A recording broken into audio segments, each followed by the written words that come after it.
speaking at the Geneva Summit for Human Rights and Democracy, and I'm very grateful to the organizers for making it possible for me to speak to you today.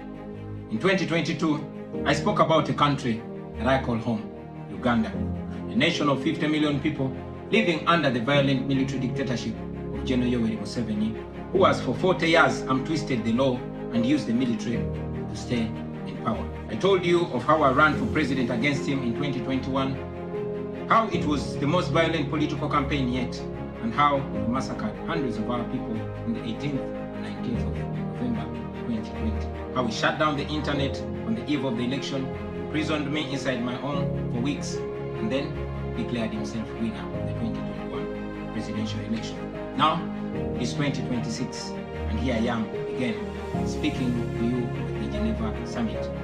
Nothing has changed for the better, only going from bad to worse. Despite what happened in 2021, we were driven by hope to give it another try.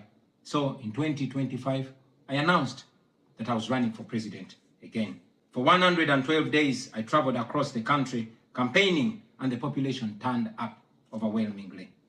Yet again, our campaigns were violently attacked, our supporters were murdered, we were blocked from reaching many places, and were also blocked from several media stations. As usual, Museveni shut down the internet again, this time 3 days to the election.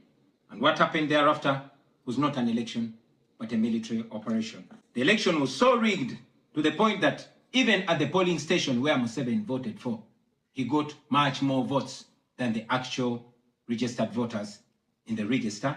Our polling agents in several places were arrested and whisked away. Several of our party officials were arrested and many abducted. 2 female deputy presidents of our political party were abducted and held incommunicado in a military barracks for 3 weeks before being thrown into a prison where they are languishing right at this moment. The military was deployed on our streets, shooting on spot whoever dared to challenge the criminality. It was under these circumstances that Museveni yet again declared himself winner of the election, this time with over 70% of the vote. Right now, I'm speaking to you while in hiding.